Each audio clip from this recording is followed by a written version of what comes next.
Le damos la bienvenida al portavoz del pueblo. Hoy 6 de marzo, el Alto está cumpliendo 38 años de fundación y precisamente hemos invitado a Santiago Zanga, él es exfundador de la ciudad del Alto, y también estamos con Lucila Choque, ella es licenciada en Ciencias Sociales. Bienvenido, don Santiago. Bueno, agradecer muy de veras, de antemano agradecerle muchísimas gracias a este medio de comunicación que se difunde a nivel nacional y por qué no llegar así a nivel internacional. Don Santiago, con usted vamos a hablar cómo se fundó la ciudad del Alto. Bueno, estimado... Vamos a hablar más al rato, pero digamos un preámbulo a la población que nos está viendo, cómo se fundó el Alto. Vamos a hablar precisamente con usted. Bueno, dispuesto.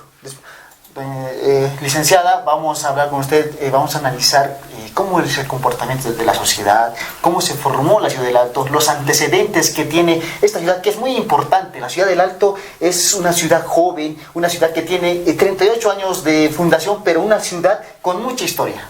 Sí, un gran saludo por este día tan importante a todos los alteños y alteñas y a todos los que vivimos, nos cobijamos en la ciudad del Alto.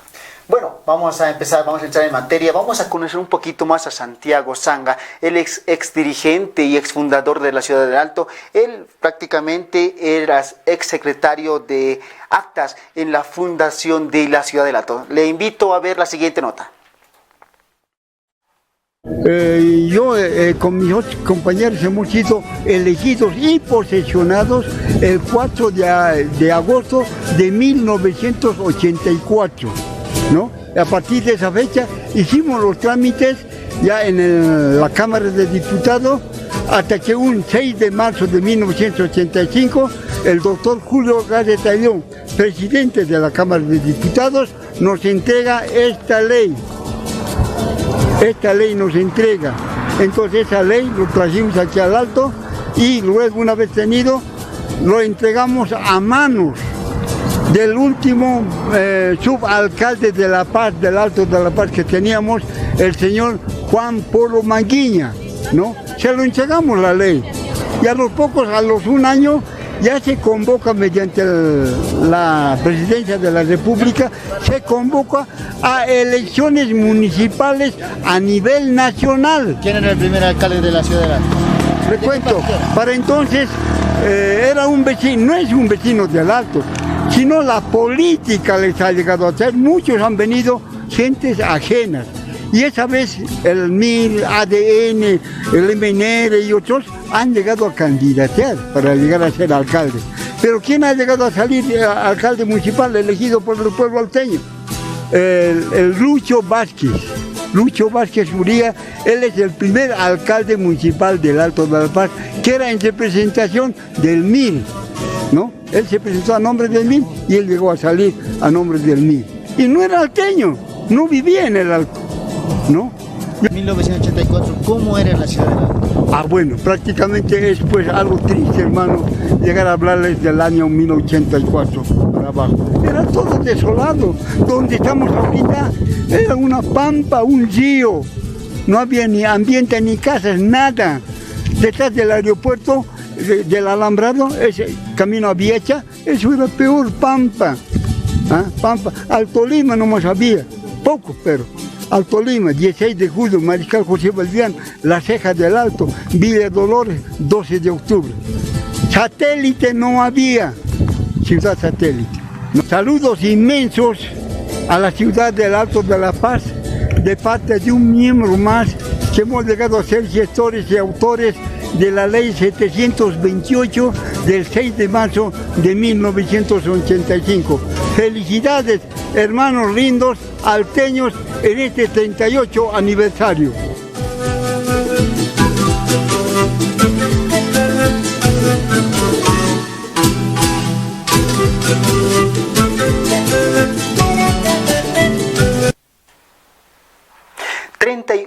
Años de aniversario cumple en esta jornada la ciudad más joven de Bolivia. Obviamente muchos se preguntan, ¿quién es el fundador? ¿Hay un fundador? ¿Hay una persona específica que ha fundado? Déjeme decirle que no hay un fundador, pero sí hay una organización que trabajó en el proyecto de ley, fue a impulsar a los legisladores de ese entonces para que pues la ciudad del Alto sea independiente, porque la ciudad del Alto no era tomada en cuenta por los alcaldes de ese entonces. La ciudad del Alto estaba anexado a la ciudad de La Paz. Entonces el Alto era pues, no tenía obras, no tenía los servicios fundamentales. Entonces los vecinos se reunieron. Precisamente a uno de los fundadores está acá, Santiago Sanga. ¿Cómo fue trabajar con Furia? Comentemos a la gente qué es Furia. Mucha gente no conoce qué es Furia. Bueno, muchas gracias. Llegar a decirles a ustedes, señores alteños y de demás provincias, que en este instante estamos saliendo al aire. El año 1984, un 4 de agosto de 1984, nos reunimos varios presidentes, expresidentes de juntas vecinales e instituciones gremiales en la zona 16 de julio, en la casa de don Justino Condori, por iniciativa de unos 2 o 3 personajes. En primer lugar, llegar a hablar a don Gregorio Romero, quien en el año 82 ha llegado a ser presidente de la Subfederación de Juntas Vecinales del Alto de La Paz. Él ya sabía los motivos para querer llegar a formar esta institución y llegar a pedir la autonomía municipal del Alto de La Paz. Uno de los grandes motivos era que nosotros, los alteños, quienes teníamos nuestras casitas, nuestros terrenos aquí en el Alto, pues ese dinero por concepto de impuestos no se invertía en nada aquí en el Alto de La Paz, más bien se iba a la ciudad de La Paz, y los de La Paz usaban nuestro dinero, nuestros impuestos. Y también otro, que no teníamos agua a domicilio. Teníamos piletas públicas, que en cada esquina, y eso en algunas zonas nomás, piletas públicas teníamos para llegar a hacer cola y llegar a recibir mediante nuestras mamás, hermanas, hermanos, todos esos, haciendo cola. De las calles peor, no había adoquinado, no había nada, ¿no?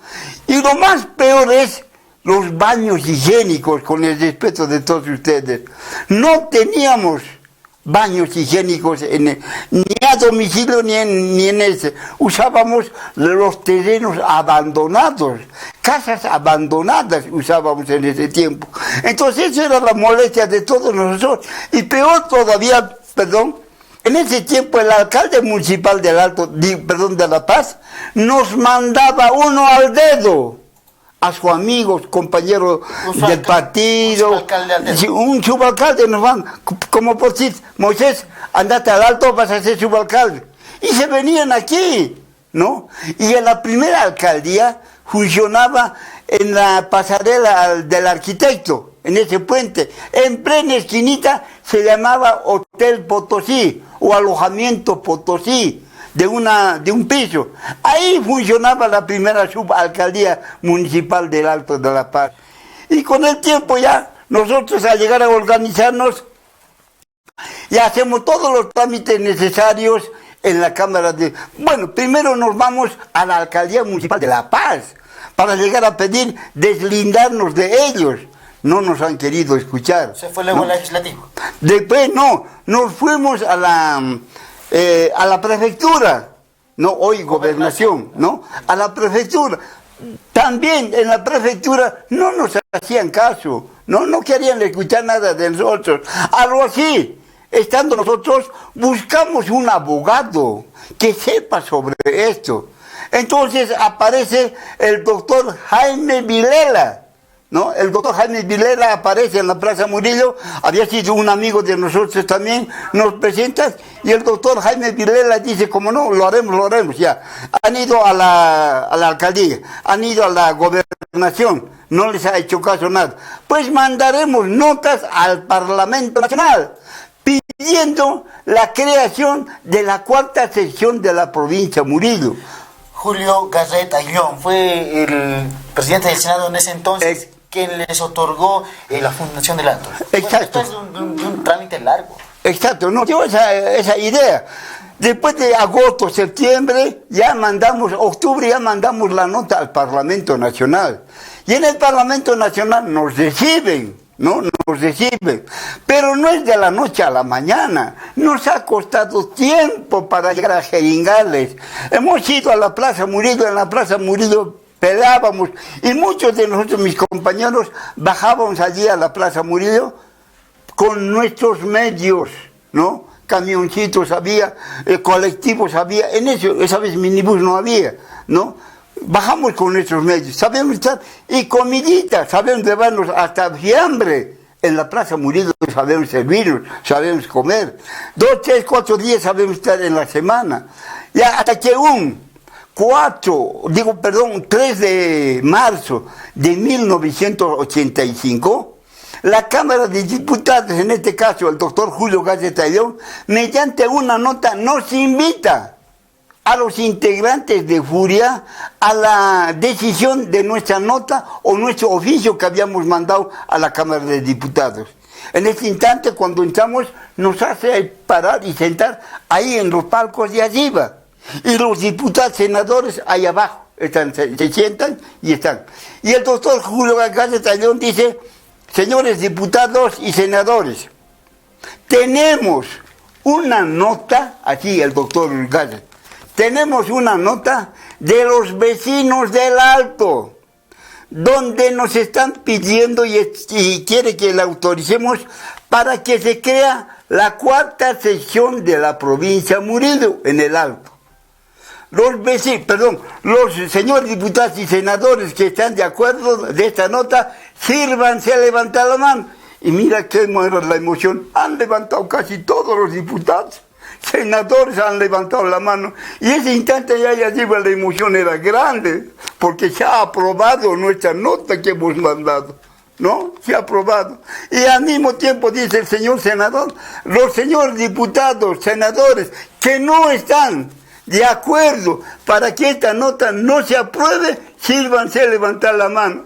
Y mira, unos cuantitos han levantado, diputados y senadores. Y en ese instante la emoción era grande, mi estimado Moisés, llegar a ver que los diputados han aprobado nuestra nota que hemos llegado a llegar a solicitar. Se ha aprobado. Y ya nos han dicho, señores, ya terminado, pueden irse. Bueno, nos hemos bajado. Después, como es costumbre de nosotros, nos hemos ido al Hotel Torino.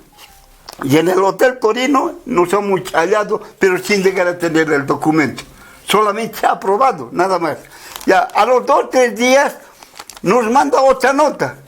Señores de Furia, favor venir aquí a la Cámara de Diputados para llegar a hacer un acto histórico para ustedes. Como no bajamos otra vez. Y ya no subimos allá arriba nada, sino solamente entramos a su oficina del doctor Julio Gallo Tallón y sus secretarios. Y nos dicen, señores, han visto ustedes ayer, anteayer, el 6 de marzo, se ha aprobado esta nota de lo que ustedes han pedido. Desde ahora ya ustedes tienen ya o pertenecen a la 4ª sección de la provincia Murillo con su capital, el Alto. Entonces la emoción era grande, señores, se los entrego. Para entonces don Miguel Aramayo Esquivel, que era presidente de nuestra institución, recibió de manos del doctor Julio Gallo Tallón la ley. Así, físicamente la ley, el papel, todo bien nos han entregado. Y nos hemos salido, y nos hemos venido hacia el Alto de La Paz, ¿no? El 8 de agosto, digo el 8 de marzo, pasaron los 6 días, el 6 de marzo, pero el 6 de marzo se ha aprobado nuestra ley, ¿no? Porque en ella han votado los diputados y senadores. Por eso se festeja el aniversario. Es por eso, sí. Posiblemente la ciudad del Alto no saben, más que todo la juventud de hoy día, no sabe ¿por qué estamos festejando el aniversario del Alto de La Paz? En la historia de Bolivia se sabe mucho que, bueno, hay un fundador de La Paz, es Alonso de Mendoza, bueno, otros fundadores también, pero en el Alto no ha habido exactamente un personaje, sino hubo una organización, muy distinta. Eso es cierto. Entonces, una vez llegado a tener todo eso, hemos llegado a tener, nos hemos venido aquí, para entonces el bar Oruro, se llamaba aquí, en la calle, bueno, no se me diga en este instante, ahora ya es el Hotel Alexander, ¿no? En ahí llegábamos, como es un barrio rural, nos hemos servido, otra vez hemos challado ya, pero físicamente los papeles. Hemos visto ya, hemos leído todos, entonces un vídeo han puesto y hemos challado encima del vídeo, pero se veía la ley, ¿no? Entonces challamos, entonces la emoción era grande, llegar a tener la ley, furia. Es el que ha llegado a sacar esta ley. Pero ¿quiénes eran? Los más inteligentes de los... Quiero llegar a decirles, hermanos salteños, la cabeza de todo esto es don Gregorio Romero, ¿no? Y ese señor ni siquiera es salteño ni paseño, es cochabambino este señor, ¿no? Y siendo cochabambino ha llegado a poner su cabeza, ha dicho, bueno, pues haremos, y lo hemos hecho. Don Miguel Aramayo es un oficial del ejército, ¿no? También ha sido mucho más antes subalcalde municipal del Alto de La Paz. Importante lo que hizo Furia en el año 1984, 85, ya logró el objetivo. Pero el Alto, Lucila, no simplemente es 38 años. Si nos ponemos a hablar, a revisar la historia, 1781, si no me equivoco, Túpac Katari se instauró en la ciudad del Alto, hizo el cerco a la paz, esto exigiendo pues la liberación del ponyaje de la esclavitud de ese que en ese entonces había. Hablamos 1879, la guerra del Pacífico, 10.000 soldados fueron hasta Tacna, pasaron por la ciudad del Alto. O sea, el Alto tiene historia de hace tiempo, se podría decir. Sí, un hito histórico muy importante es que este territorio, tenemos que entender, todos los que nos están viendo, era parte del Collasuyo y era parte del Tahuantinsuyo. Por lo tanto, está vinculado muy fuertemente políticamente a Tiwanaku. Entonces, aquí la identidad aymara que está floreciendo estos últimos años es por eso mismo, porque aquí estaban asentados muchos ayllus, porque era la forma de organización territorial en la ciudad. No es que era un desierto, no es que era un territorio vacío, no, sino que, como dice Moisés, con la llegada entonces de los españoles, luego la colonia, van a ser estos aymaras, se van a convertir en súbditos, van a ser pongos, van a vivir en las haciendas, las primeras haciendas que existían ya en la década de los 30, 40, va a ser, por ejemplo, la hacienda El Tejar, con la familia Loza. Estaba otra hacienda llamada Yunguyo de Rodríguez Balanza, otra hacienda por el tema del ingenio de Castillo Nava, otro también estaba Julio Telles Reyes, propietario de la zona sur del Alto, quien es el primero que va a tomar la decisión de urbanizar, ¿no? Y va a crearse la primera zona que va a ser Villa Dolores, ¿no? Entonces, ese hecho. Por otro lado, tenemos también otro hito histórico que analizar, ¿no? Es la Guerra del Chaco, 1932 al 36. ¿Qué había pasado con los que habían ido a la Guerra del Chaco? Esos jóvenes que habían salido precisamente de estos ayllus, de las provincias del departamento de La Paz, no querían volver a sus lugares, entonces se quisieron asentar en la ciudad del Alto. Entonces ya volvieron con una idea de tener sus casas propias, y eso es precisamente lo que estamos viendo ya, esos primeros asentamientos que no tenían, y ha sido largo tiempo, que no tenían servicios básicos, que no tenían viviendas apropiadas para vivir, porque el Alto, en principio, tenemos que darnos cuenta que era visto como el patio trasero de la ciudad de La Paz, ¿no? Por lo tanto, eran como decir, ahí los indios están viviendo ahí en la ciudad del Alto, como es el patio trasero, son los trabajadores que están viviendo ahí en la ciudad del Alto, por lo tanto no hay que darles. Entonces no nos olvidaremos también un tercer análisis que tenemos que hacer históricamente. Desde la creación de 1825 hasta la fecha del 2006, donde se va a romper un esquema de la nación república, han gobernado partidos tradicionales, ¿no? Y estos partidos tradicionales, como nos decía el honorable que nos está visitando en este momento, Santiago, es muy verificar ciertamente que quienes venían a gobernar, digamos, eran siempre de forma vertical los que estaban, digamos, gobernando la ciudad de La Paz, al patio trasero que era la ciudad del Alto. ¿Cuándo se va a romper esto? Con la guerra del gas. Históricamente ahí es donde surge la ciudad del Alto como un nuevo territorio pujante con una identidad aymara, con otras identidades muy fuertes, con una juventud que hoy en día está floreciendo, pero además como una ciudad vanguardia de toda Bolivia. Se ha convertido el Alto en la guerra del gas como el departamento vinculado a toda Bolivia, como el defensor de los recursos naturales no estratégicos como es el gas. Moisés. Entonces, podría decir que la ciudad del Alto era un lugar donde se han alojado las personas que se han escapado de las haciendas, los soldados que han llegado de la guerra del Chaco con el Paraguay en 1932 a 1935, se llegaron a la ciudad, muchos fueron a sus pueblos, pero otros se quedaron. Sí. Entonces, es importante lo que sucedió. También se podría tocar el tema de la Marcha por la Vida de 1985, cuando la supuesta relocalización que se hizo a trabajadores mineros en Bolivia. Sí. Bueno, posteriormente nunca hubo la relocalización, muchos mineros fueron desempleados en ese entonces, muchos de ellos se vinieron a La Paz, al Alto precisamente. Sí. Por otro lado, ha habido un rebalse también de la hollada, es decir, en esos años precisamente, no nos olvidemos que en 1985 llega el modelo neoliberal, ¿no? Entonces, de la noche a la mañana estaba el MNR como gobierno, nos hace despertar con un decreto supremo que es el 21060, y el 21060 se va a implementar de manera vertical.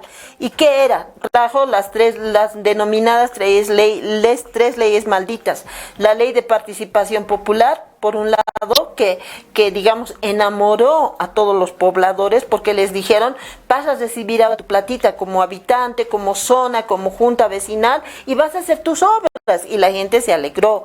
También estaba la ley de descentralización, pero en la otra mano, oculta, así que no quiso mostrar el MNR, fue la ley de capitalización, y esto provocó más de 40,000 mineros relocalizados, quienes tuvieron que venir a formar parte de la ciudad del Alto y también el sector informal urbano.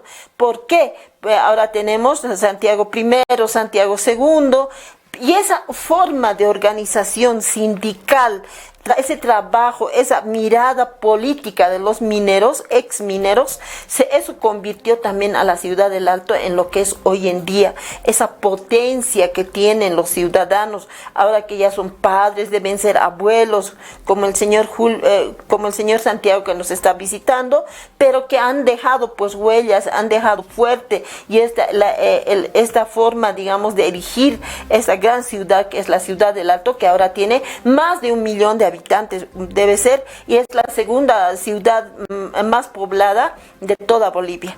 Entonces, en esa época, con la guerra del gas, muchos de nuestras juntas vecinales, como habían sido, por ejemplo, como les decía, Villa Dolores había sido la primera, aquí en lo que es el sur, en el norte, en todo lo que es el norte del Alto, surgió Alto Lima, también fruto de estas ex haciendas, ¿no? Seguramente con la guerra también de lo que fue la revolución del 52, es decir, la reforma agraria, el voto universal, y los pobladores del Alto, los que estaban ya queriendo dejar de ser simplemente ninguneados para convertirse en ciudadanos con derechos. Y esto le ha costado muchos años, porque no ha sido llegar a tener fácilmente lo que nos decía ahorita don Santiago, la aprobación de lo que nos ha dicho ahorita, de este 6 de marzo, de esta ley 728, ¿no? Donde se oficializa que el Alto va a ser la 4ª sección. Entonces aparecen también la zona 16 de julio, Los Andes, 12 de octubre, Villa Bolívar y Villa Tejada. Eran las 7 primeras zonas, ¿no? Y que aparecen con algunos dirigentes que han dado la vida, muchos de ellos ya no están presentes, pero en 1982 y en 1985 el Alto, si bien había más, digamos, no se puede hablar de juntas vecinales directamente, había por lo menos 400.000 habitantes, tenía ya 400.000 habitantes, ¿no? Y en 3 de julio de 1957 se va a crear el Consejo Central de Vecinos del Alto, ¿no? Ellos van a organizar también hasta el 26 de septiembre del 1988 asentamientos, invitar también a la gente que venga, porque los pobres, la gente pobre que no tenía, ya tenían 7 hijos, familias así, en el campo no había vida, con todas estas políticas neoliberales que hemos ido viviendo estos últimos años, ¿dónde se iban a buscar? Se convirtieron primero en el sector informal urbano, pero también querían tener una mejor calidad de vida para sus hijos. Por lo tanto, después van a crear la Universidad Pública del Alto.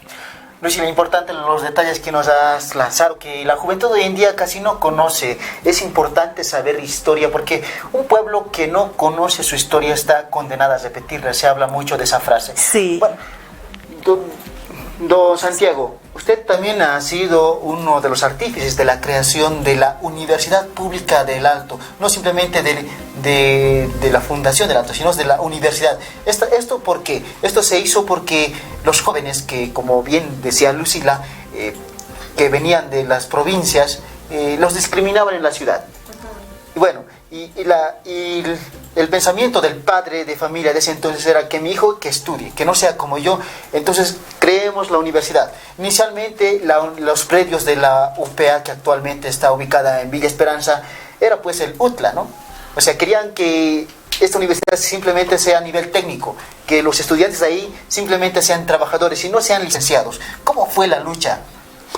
Bueno, prácticamente sobre la creación de la universidad viene pues desde el año 1978-79. Es decir, del 79 ya se estaba luchando. Sí, en ese tiempo, en los congresos de juntas vecinales del Alto, ¿no? En todos los congresos decían, señores, queremos universidad aquí en el Alto. Nuestros hijos tenemos que llegar a dar dinero para el traslado desde aquí hasta la UMSA, ¿no? Y la distancia era grande y el dinero era grande en el gasto, todo eso, ¿no? En algunas formas tampoco ya no había cabida para llegar a recibir a nuestros hijos. Entonces, de esa manera, en 3, 4 congresos de juntas vecinales, se les dijo a la presidencia de la FEJUVE que de una vez formen, y ninguno de ellos han hecho. Pero resulta que don Antonio Antequera llega a subir a la presidencia de FEJUVE el año 1988, ¿no? Llega a subir la presidencia y él es el que maneja ya la FEJUVE del Alto. Para entonces, el Alto de La Paz, teníamos una sola federación de juntas vecinales del Alto, no como ahora. Creo que ahora hay FEJUVES en el norte, en el sur, en el centro, en todos lados, hasta 4 FEJUVES hay, pero entonces, ¿cuál de ellos tiene toda la mayor respetabilidad para llegar a convocarnos ahí? Ninguno. Para mí, ninguno de ellos tiene todo el valor legal, ¿no? Entonces, así, el año 1988, decimos, mira, del Congreso, en el Congreso nos han dicho que tenemos que llegar a fundar una universidad en el Alto. ¿Cómo podemos hacerlo? Lo haremos. Hasta que al final de cuentas miramos cómo ese instituto grande que en el día funciona, miramos cómo y averiguamos de quiénes son los terrenos. El terreno había sido del Estado. Entonces, como es del Estado, entonces tomaremos cómo. Ya, al llegar a tomar, ahí fundaremos la universidad en el Alto. Sí, como es centro, todo eso, tomaremos. Y hemos llegado a tomar un 17 de abril de 1989. Tomamos ese. 89 se tomó los precios. Tomamos todo el ¿no? ¿Y con quién pedimos ayuda? Porque al final de cuentas, ustedes saben bien que cualquier terreno, como se dice, discúlpenme, que tienen los de la UMSA, no lo piden, pues, como se dice, diplomáticamente, si no se entran a la mala, ¿no? Entonces nosotros también hemos dicho a los de la UMSA les llamaremos, ellos son luchadores, con ellos vamos a tomar esto de la UT, digo del Instituto de la FOMO. Entonces lo tomamos, ¿no? Tomamos. Hemos estado media hora ahí, ya sentados todos tomando, ya la policía han venido, nos han gasificado, nos han sacado a la mala. En una media hora o algo más, nos han sacado la mala. Entonces, una vez salido, la gente dice, los compañeros nos han dicho, compañeros, no podemos llegar a dejar eso. Hasta que nos dé este edificio, iremos a hacer huelgas. ¿Dónde? Entonces, en la federación, algunos había el segundo piquete en las oficinas de la FEJUVE. Y luego nosotros también fuimos a la alcaldía quemada. En ahí también nos declaramos en huelga de hambre 4 o 5 personas. Don Antonio Antequera, que era presidente, Silverio Chávez era docente, alumno dirigente de la Facultad Técnica, licenciado Silverio Chávez, que era decano de la Facultad Técnica, y yo como vecino de la zona Mariscal José Valdivian y de Furia, ¿no? Entonces hemos sido 5 o 6 personas que hemos llegado a declararse en huelga de hambre. Es decir, que desde 1989 ya se estaba proyectándose, ya se tomó los predios para que sea construida esta universidad. Santiago, vamos a ver una siguiente nota sobre la creación de la Universidad Pública del Alto, porque también es histórico la creación, cómo se forjó la autonomía de esta universidad también es muy importante. La Universidad Pública del Alto fue creada gracias a la lucha de la gente humilde y trabajadora en búsqueda de igualdad. La Universidad Pública del Alto es una de las facultades de Bolivia con crecimiento más impresionante y una historia profunda. Por años se había soñado una universidad que buscaba la ciudadanía alteña, padres de familia, dirigentes, juntas vecinales buscaban que sus hijos se formen, se preparen y tengan un futuro. Para tu consumo, frente de frío. Nuestra universidad es resultado sobre todo de los movimientos sociales, ¿no? Las luchas que hemos emprendido distintas organizaciones, sobre todo del sector del Alto, y también por la crisis estatal, porque había un sistema de gobierno muy excluyente en cuanto a la educación superior. Buenas, soy un pedazo de tierra que vale la pena. Prácticamente ha sido una lucha de todos los sectores e instituciones de la ciudad del Alto. También los padres de familia, hijos, vecinos de esta gloriosa ciudad del Alto. Soy América Latina, un pueblo sin pierna, pero camina. 3 momentos históricos, ¿no? Hasta el momento, ¿no? Uno que es la fundación y creación, ¿no? Segundo que es la lucha por la autonomía universitaria. Tercero que es la consolidación de la Universidad Pública del Alto a través de un presupuesto. Uno es la autonomía, otro el ingreso al sistema, el otro más recursos de IDH, ahora más recursos a través de coparticipación tributaria. El 5 de septiembre del 2000, la UPEA fue creada como universidad pública mediante la Ley 2115. El 12 de noviembre del 2003, la UPEA fue considerada universidad plena autónoma mediante la Ley 2556. Una universidad nacida mediante la lucha del pueblo alteño, de una ciudad excluida, discriminada, que pedía gritos igualdad.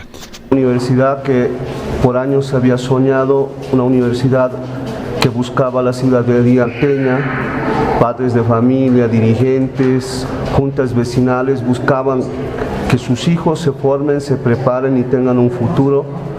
La UNSA no podía recibir estudiantes alteños a veces por temas de apellido, por condición social, por condición económica, y muchos jóvenes bachilleres de la ciudad del Alto no tenían la posibilidad de profesionalizarse algún día y de aspirar a una mejor calidad de vida.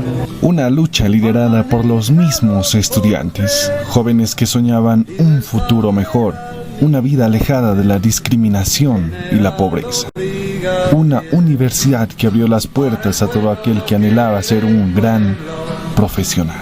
Y esta es una posibilidad podemos formarnos, podemos prepararnos y podemos ser algo en la vida.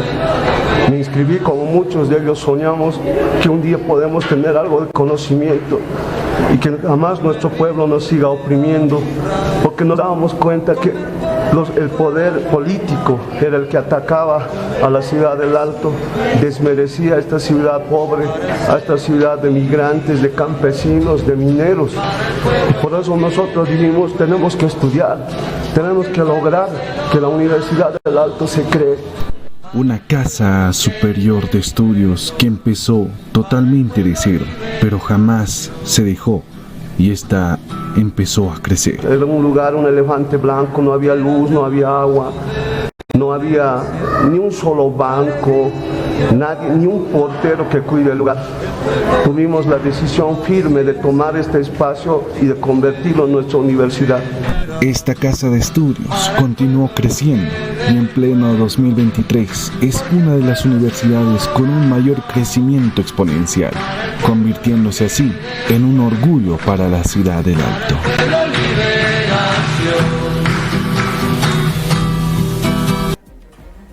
Importante la creación de la UPEA, Lucila.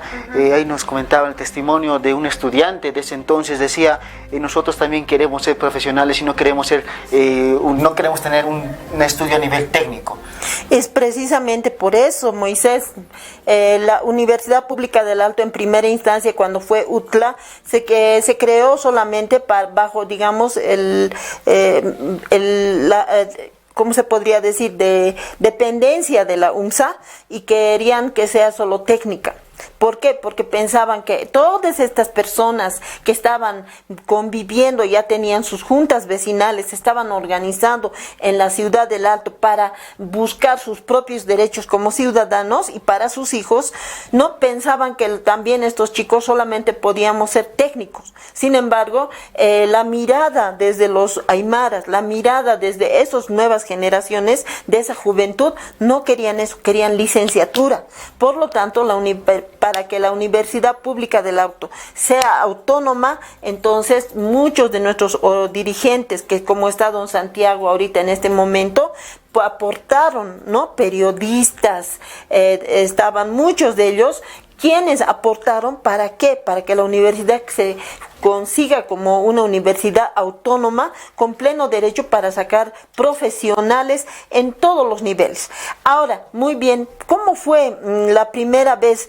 Estas huelgas de hambre también de las organizaciones, fue fundamental la participación de don Felipe Quispe, que en ese tiempo estaba de ejecutivo de la CESUCB con las 20 provincias, tanto mujeres, las Bartolinas, como los Tupac hicieron una huelga de hambre en Radio San Gabriel, ¿no? Con 20,000 personas. Entre ellos estaba la UPEA. Muchos jóvenes fueron a hacer la huelga de hambre y se sumaron a eso.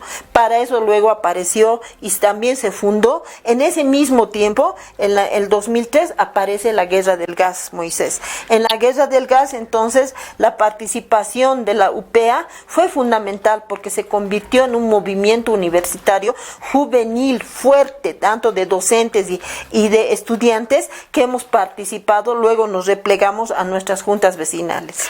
Don Santiago, ¿cómo fue la construcción de la universidad?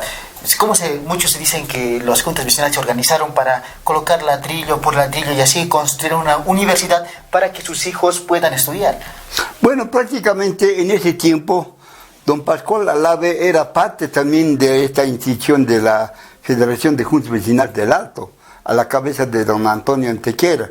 No, en ese tiempo dijimos, bueno, pues señores, si aquí de la FOMU nos han llegado a alejarnos, sacarnos, todo eso, ¿dónde podemos llegar a conseguir? Entonces algunos vecinos, no, hay canchas de fútbol en el sector sur, sobre la carretera Copacabana, es Villa Esperanza, y es cierto, había como unos 5 o 6 canchas de fútbol. Incluso mi equipo de mi zona participaba, mi liga de la zona Mariscal José Valdivian, teníamos nuestra cancha. Pero hemos dicho, sí, tantas canchas hay aquí, entonces sí podemos llegar a tomar. Y don Pascual Alave para entonces era como presidente de Villa Esperanza. Entonces Pascual dice, sí, mira, tenemos allí unos 5 o 6 canchas, pero no solamente pertenecía a Villa Esperanza. Ahí está, ¿cómo se llama? Vallivian, primera sección, segunda sección, después Villa Esperanza, después ahí está Los Andes, ¿no? Los Andes ocupaban ese terreno porque para todos ellos tenían su cancha de fútbol. Entonces ha dicho, mira allí, canchas de fútbol por cantidad, no podemos llegar a seguir dejando que estén jugando, lo utilizaremos en algo. Entonces le dije a Pascual, tú vives allí en la zona de Villa Esperanza, podría llegar a... ¿Cómo no? Lo tomaremos, lo haremos lo que ustedes piden, una universidad, listo. Entonces, como era algo cerca, entonces hemos dicho ya, lo haremos en ese lado, lo haremos, ya hemos llegado a hacerle. Ahora, ¿quién era el encargado para recoger ladrillos para el muro perimetral? Pascual Alave era la cabeza de ellos. Ahí estaba un periodista, tenemos don Julio Mamani, ¿no? Era tan 8, había 2, 3, 4 personas. Mercado por mercado íbamos a recoger 1.000, 2.000 ladrillos gambote. Yo soy parte de ese año entonces, 1990 y tantos. Yo era secretario general de mi asociación de comerciantes minoristas en Chaltihuanaco. Entonces, en ese tiempo, mi asociación, hemos dicho, sí, señores, los de la universidad están pidiendo que le colaboremos por lo menos a unos 1.000 ladrillos por la asociación, 1.000, 2.000, 3.000 ladrillos. Ya, entonces la gente ha dicho, como éramos como unos 800, 900 afiliados, cada uno que traiga a 2 ladrillos, hasta 3 ladrillos. Entonces ha sumado como unos 2.000, 3.000 ladrillos. Entonces a Pascual Alave tengo yo la foto de eso. Hemos entregado los ladrillos y se lo han traído aquí, a la UPE, que es hoy día, ¿no? A las canchas de Villa Esperanza. Se lo trajeron y ahí ya se ha llegado a construir. Ahora, no solamente de mi asociación, de la 16 de julio, de las Cejas del Alto, de Ciudad de Satélite, de todas las asociaciones se ha llegado a recoger. Vecinos casi no han dado, solamente asociación de comerciantes minoristas han llegado a dar a 2.000, 1.000, 2.000, 3.000 ladrillos, gambote han dado. Así se construyó la Universidad Pública. Y con eso se construyó, ¿no? Lucila, es importante lo que ha ocurrido en la Universidad Pública del Alto. Se podría hablar que había la intromisión política una vez que ya se logra construir los predios. El señor Tito, que fue, bueno, puesto como rector por parte del gobierno de ese entonces, bueno, los universitarios lucharon bastante. Sí, lamentablemente, como siempre, los gobiernos de turno hicieron su intromisión, querían imponer sus demandas, querían imponer sus políticas neoliberales, pero el pueblo alteño, las organizaciones de las FEJUVES, los gremiales y otras organizaciones sociales también naturales, originarias, inclusive los ayllus, aportaron para que la universidad no se convierta más bien en una universidad autónoma. Entonces fue una lucha, estuve yo participando en esa época, estamos hablando del año 2002, cuando teníamos estos predios, pero no teníamos estos edificios, y no tenían, los primeros estudiantes tenían que traerse a veces un ladrillo para sentarse o un banquito, no había pizarrones, teníamos que pelear porque venían a apedrearnos, nos teníamos que salir como cuartel, con los estudiantes teníamos que estudiar. Así hemos vivido estos casi 20 años que tiene también la UPEA. Sin embargo, lamentablemente también estos últimos años, y que ha estado, digamos, conviviendo así de fuerte, ha habido una intromisión muy fuerte de los partidos tradicionales. Sin embargo, asimismo, la universidad ha ido creciendo, fortaleciéndose, lo que es hoy en día tiene más de 36 carreras. 36 carreras.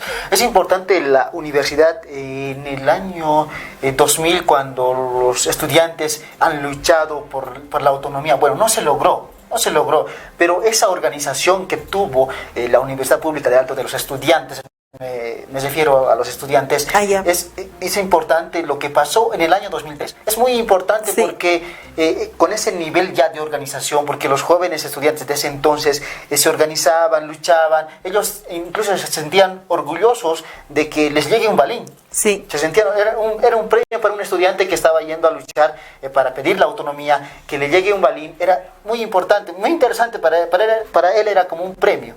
Sí, asimismo, los jóvenes, por ejemplo, se habían creado de las calaminas, se habían hecho, ¿no? Como escudos, y con eso salieron a la guerra del gas, ¿no? Entonces, y por eso te decía, el 2003, desde el 2002 al 2003, todo ese tiempo fue como que un nivel de conciencia muy fuerte en la juventud de la UPEA. Esos primeros jóvenes fueron, digamos, la vanguardia de lo que va a ser luego la guerra del gas. ¿Por qué? Porque además sabían ya para qué iba a ser esa universidad. Y puedo decir también, afirmar, que la Universidad Pública del Alto nació con un rostro indígena, aymara.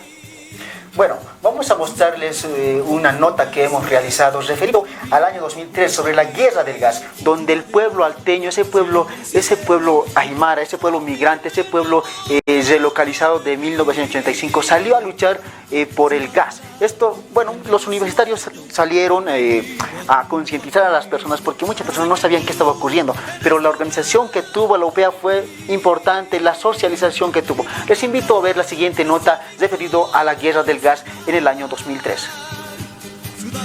Nosotros hay heridos y muertos, no tenemos ningún auxilio, necesitamos ambulancia. Asesino, Sánchez perseguir, Sánchez nosotros que se vaya. Y a todo el pueblo de Bolivia que yo no voy a renunciar.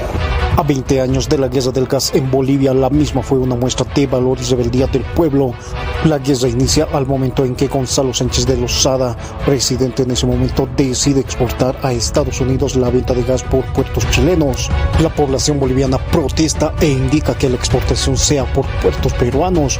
Luego se habla de la industrialización, donde no se debería exportar, sino industrializar con valor agregado. Pero el gobierno se hace oídos sordos, no escuchando al pueblo. Mientras tanto, los sectores sociales inician los bloqueos camineros y las víctimas se suman a más de 60 muertos en solo 4 días, tanto en la masacre de Guarizata, carretera Oruro, y en la ciudad del Alto. La chispa que encendió el conflicto social fue una simple demanda: la liberación de un dirigente campesino. Los campesinos pedían la liberación de su líder Edwin Guampo de la cárcel, pero el enfrentamiento ocurrido en Guarizata enardeció los ánimos de los campesinos y radicalizó a otros sectores que empezaron a pedir la renuncia del presidente de la República.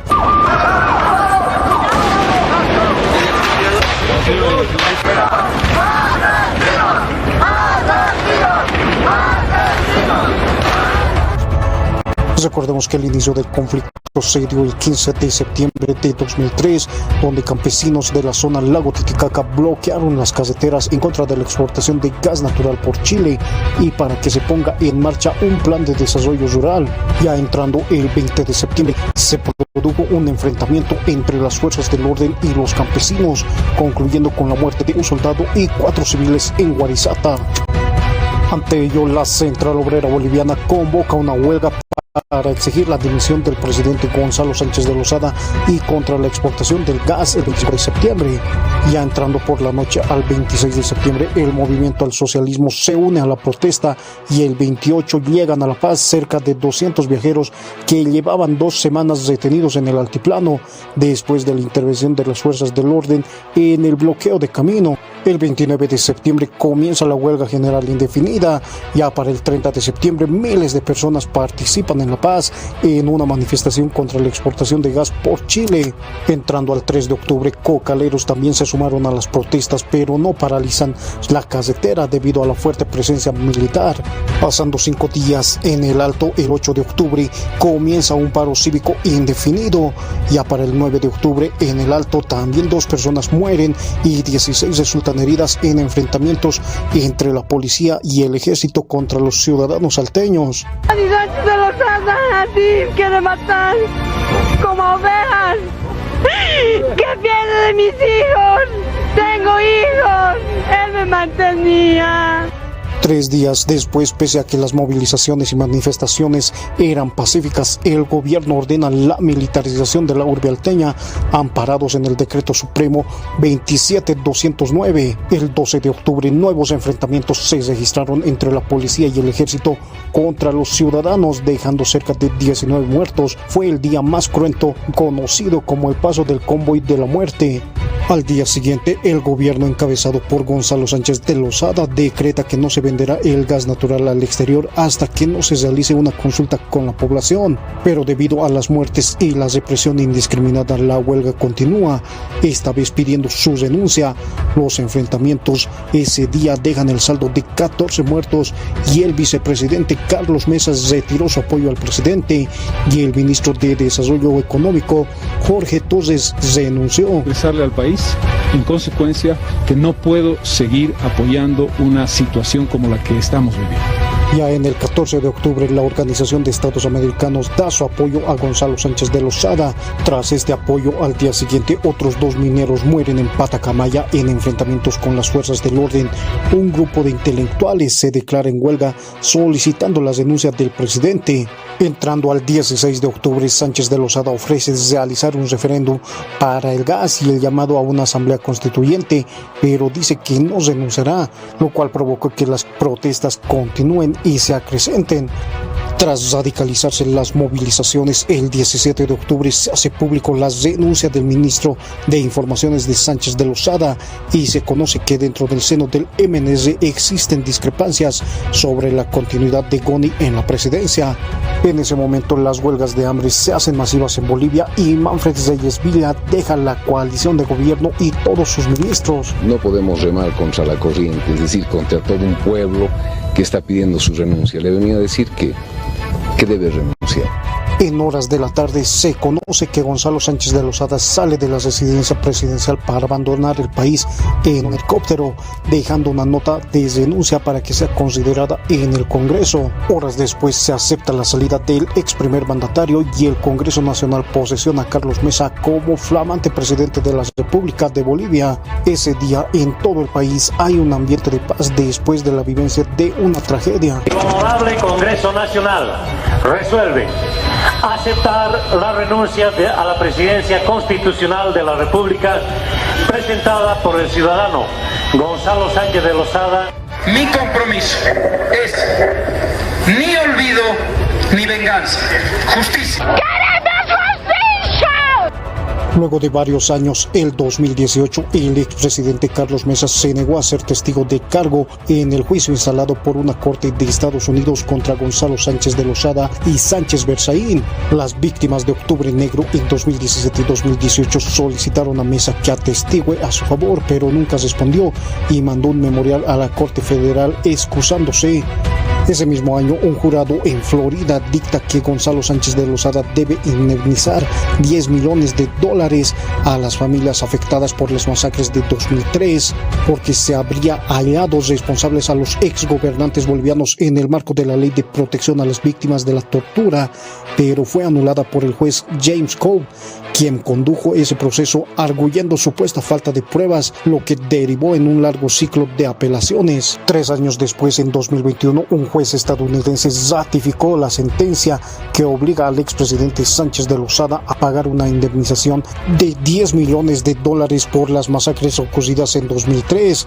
La sentencia quedó ratificada después de que un tribunal estatal de Florida rechazara una segunda apelación de Sánchez de Lozada y de su exministro de gobierno Sánchez Berzaín. Recordemos que el caso fue presentado por los familiares de 8 personas asesinadas durante la masacre, entre ellas una niña y una mujer embarazada, recordó el letrado vinculado a la Clínica Internacional de Derechos Humanos de la Facultad de Derecho de la Universidad de Harvard. Entre tanto, desde Bolivia, el titular del Ministerio de Justicia y Transparencia Institucional, Iván Lima, saludó la decisión del juez de Florida, hecho que abre una línea de jurisprudencia para iniciar procesos civiles en Bolivia por los delitos similares contra Gonzalo Sánchez de Lozada y Sánchez Berzaín. Pero aún desde Bolivia se sigue solicitando la extradición de estas dos exautoridades para que mediante un juicio se tenga justicia por la masacre de 2003. Para que le quite su vida, pero tarde que temprano llega, tarde que temprano va a llegar. Todos hay heridos y muertos, y no tenemos ningún auxilio, necesitamos ambulancia. ¡Asesino! ¡Sánchez Tercey! ¡Sánchez Rosales, que se vaya! 38 años de aniversario de la Ciudad del Alto, 38 años de mucha historia, de mucha lucha social de las clases humildes que en ese entonces lucharon por los intereses del país. Pero, don Santiago, Lucila, les voy a hacer una breve pausa. Vamos a entrar en contacto porque como es 6 de marzo, también se está festejando, se está realizando los actos protocolares en el Distrito Municipal número 3. ¿Qué estará pasando a estas horas de la mañana? Una pausita y volvemos. Adelante, por favor, Dani. ¡Vamos, bro!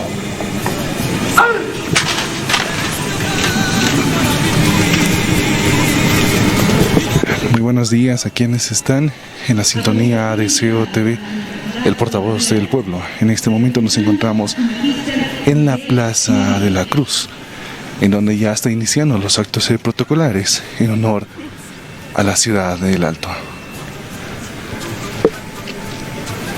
Como ustedes pueden observar, en este momento se está realizando la entrega del acto floral para nuestra ciudad.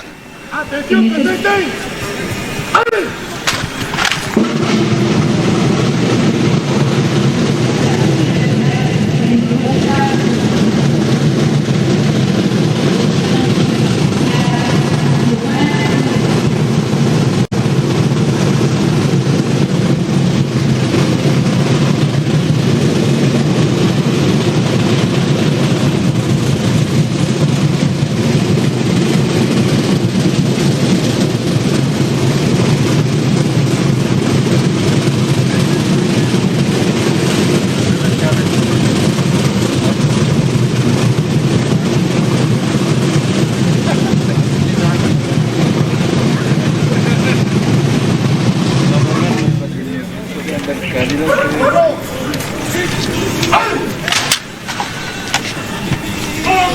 Estamos contando con la presencia de la alcaldesa del Alto, Eva Copa, y así también el presidente de la Cámara de Diputados, Jerjes Mercado, se encuentra en este lugar.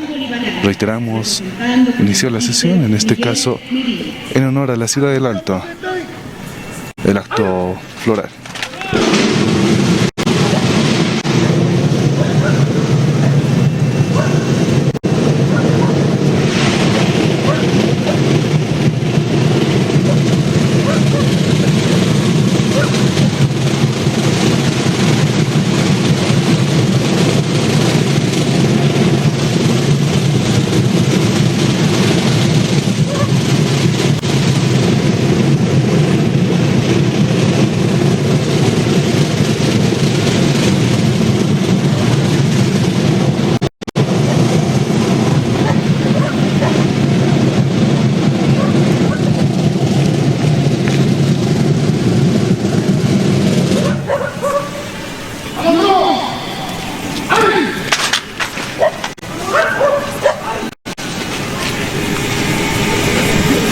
Nosotros estaremos informando cualquier situación con respecto a este acto en honor a la Ciudad del Alto, los 38 años que va cumpliendo. Con esta información retornamos a este Estudios Centrales. Gracias, Dani, por la información que se está realizando la ofrenda floral en el Distrito Municipal número 3. Don Santiago, felicitemos al ciudadano, a la ciudadana alteña que hoy en día habita esta ciudad, que es la ciudad más joven de Bolivia. Bueno, llegar a decirles a la Ciudad del Alto de La Paz, muchos están llegando a obviar, o no saben los jóvenes de hoy día, ese aniversario de los 38 años. Ese aniversario se debe a Furia, porque Furia ha hecho los trámites nacionales en el Parlamento Nacional, ¿no? Ahí se ha hecho para llegar a crear la 4ª sección de la provincia Murillo, con su capital del Alto. Una vez que hemos llegado a ser entregado esta ley, aquella fecha del 6 de marzo del 85, pues se debe a Furia, a personajes, don Miguel Aramayo, Carlos Tobar, René Valencia, Gonzalo Condori, mi persona y otro señor más, se nos debe a todos ellos.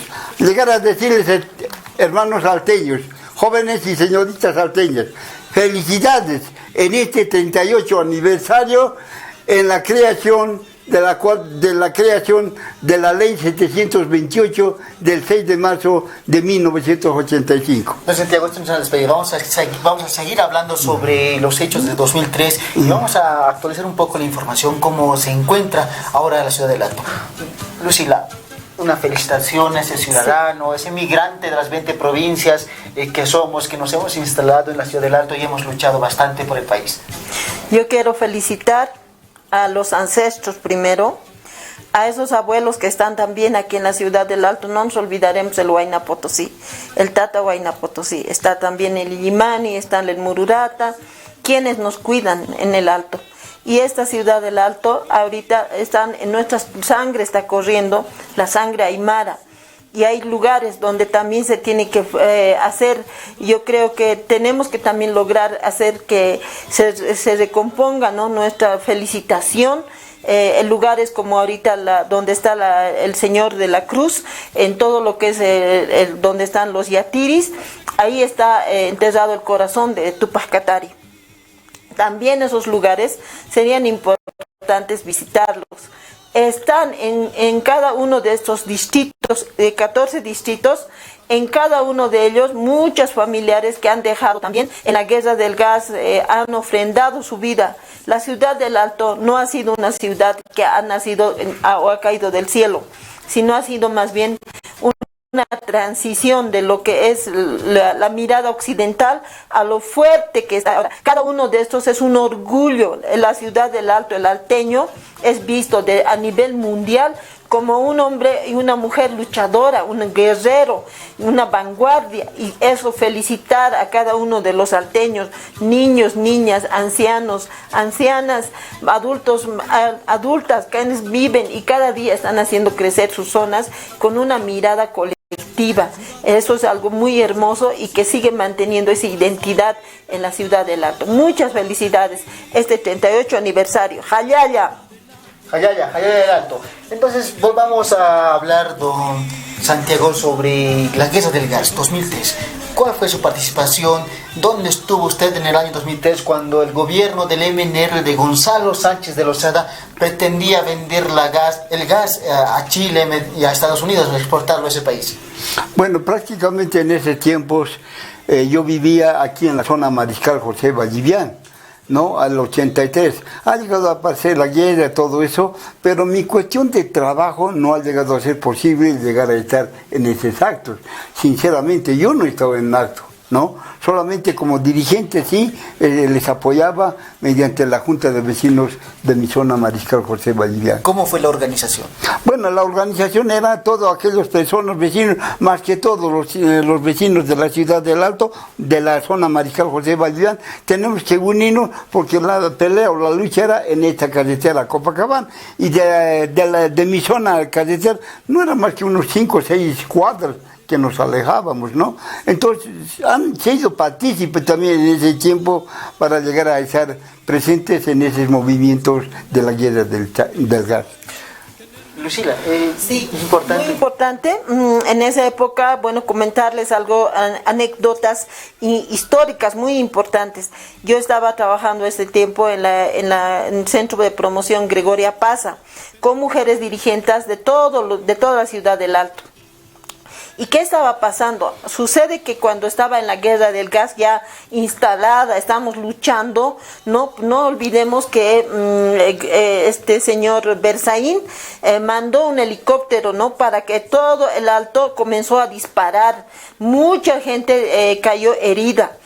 No olvidemos Villingenio, muchos jóvenes que eran siempre la cara principal, murieron también, cayeron heridos, la gente gritaba, no había ambulancias, mientras que en la zona Mutual La Primera, habían estado festejando su aniversario y había habido morenada.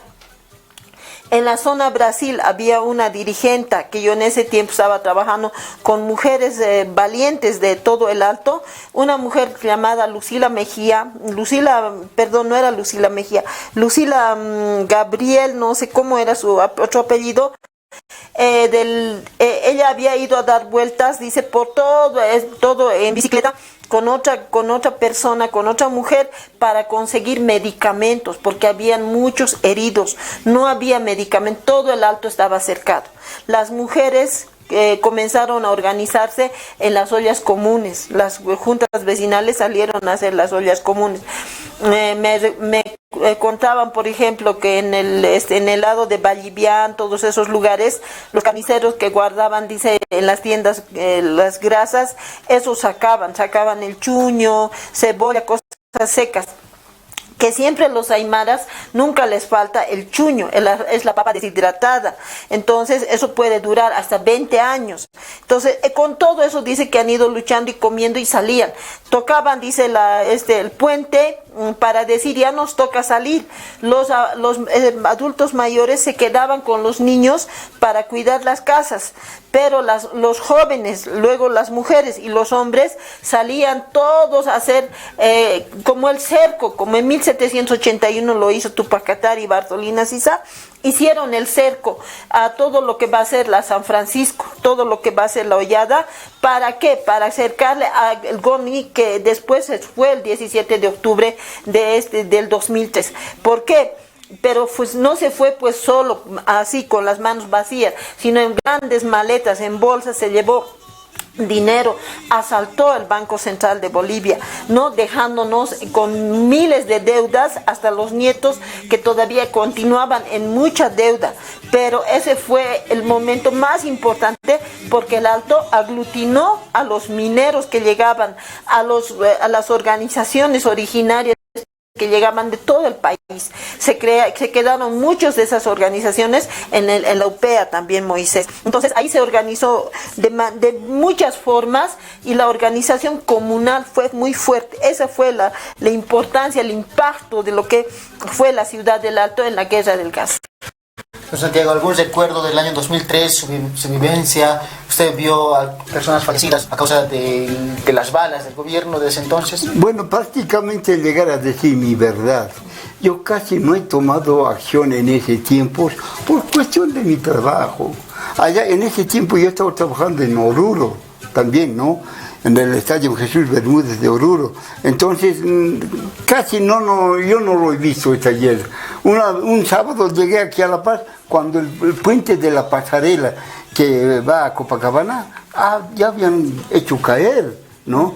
Y en ese tiempo también Sánchez de Lozada ya se había escapado ya a Estados Unidos. ¿Ya se escapó entonces? Se escapó, entonces, como les digo, yo no he sido partícipe. Yo no he llegado a estar, por cuestión de trabajo, no he llegado a estar. Lucila, ¿qué podemos decir del año 2003 a esta 2019? Tal vez podemos comparar cómo fue el comportamiento de la sociedad. 2003 se puede observar, hay videos documentales donde las casas de la 16 de julio, la Vallivian, son casas de adobe, pero después ya de más de una década, las casas ya son de pisos, la gente tal vez se puede decir de otra clase social, un poco más con dinero, más adinerada, más pudiente. Esa gente ya no piensa como la gente en el 2003, ya no hay el mismo pensamiento. Sí, estos últimos años la ciudad del Alto ha cambiado realmente mucho más. La ciudad del Alto, digamos, desde la guerra del gas, ha comenzado más bien a atraer a mucha gente. No solamente ya están de las 20 provincias, porque es algo muy interesante. El de las 20 provincias, aquel señor que te puede decir del área rural, tiene también su casa en la ciudad del Alto. Y sus hijos estudian en la UPEA. La UPEA ahora sí se ha convertido en una universidad prestigiosa a ese nivel, porque tiene 36 carreras, tiene más de 60,000 estudiantes, más de 4,000 docentes, y ha logrado sitiarse así. Sin embargo, la ciudad del Alto ha comenzado a tener jóvenes de una mirada futurista mucho más fuerte, tanto en ese sincretismo con la modernidad. ¿no? Pero sin perder su identidad. Es algo que como el japonés no pierde su identidad, ama su huipala, ama su identidad de ser aymara, pero también el sincretismo le ha llegado, ¿no? Fuerte. Pero ahora si nosotros alguna vez, cuando les digo siempre, en el teleférico azul estamos paseando, podemos decir, ¿hay alguna zona de algún extranjero? ¿De gringos, de japoneses? No. Si nosotros vemos todos esos grandes edificios que ahora existen, son aymaras. Pero además le han dado el carisma muy interesante. Ustedes van a ver en esas casas, tienen siempre la chacana, la forma de la chacana y los chalets. Es decir, son gentes, trabajadores que eran arquitectos, hijos de arquitectos, albañiles, más bien sus hijos ahora arquitectos, seguramente con una mirada mucho más fuerte, pero de lo que es la identidad. El Alto está creciendo de esa manera. Y también el sector informal urbano ya no es simplemente ese sector olvidado, ese sector, digamos, detrás de lo que va a significar las políticas del Estado, políticas públicas, sino más bien es un sector informal que se ha fortalecido y ha roto las barreras de lo que es el mercado capitalista.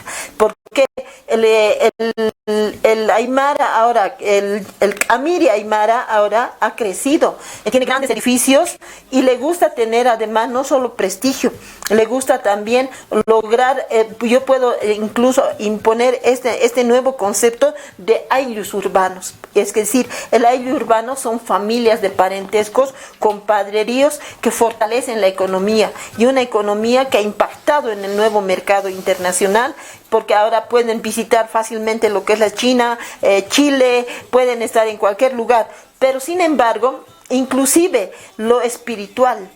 ¿Qué quiere decir lo espiritual, Moisés? Quiere decir que, por ejemplo, ahora la gente no le da vergüenza vender fiambre. Comer, por ejemplo, comida andina.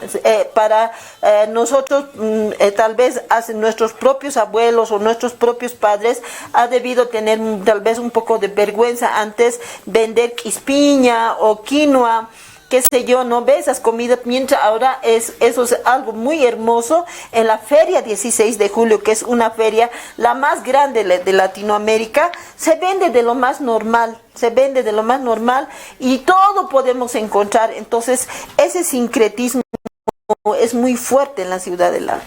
Lucila, vamos a hablar más sobre la modernidad ahora de la ciudad del Alto, porque la ciudad del Alto, comparas una década atrás, ves las casitas son de adobe, pero lo trasladas al 2023, es un cambio rotundo.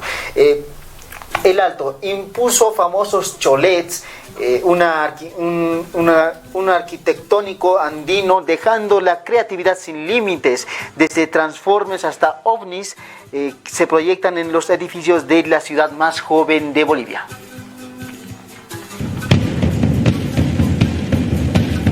El Alto no deja de sorprender a propios y extraños. Es una de las ciudades más jóvenes de mayor crecimiento de Bolivia.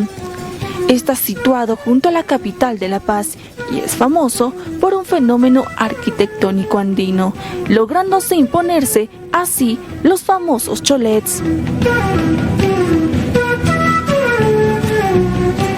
Con el constante crecimiento económico y poblacional de la urbe alteña, se logró así convertirse en la segunda ciudad más grande de Bolivia, un lugar por delante de La Paz durante la última década. Más o menos extraños edificios de varios pisos han estado surgiendo en todo el Alto, más conocidos como los cholets. Es una pieza arquitectónica que mezcla elementos estéticos prehispánicos, la cultura popular aymara y materiales modernos. Cada obra es única. Freddy Mamani es el principal impulsor de esta arquitectura andina, además de un gran defensor de la cultura originaria. Empezó a construir su primer cholet en el año 2002 y lo entregó en el 2005. Más de 18 años después, superó más de 200 obras culminadas en el Alto y aún más por construir.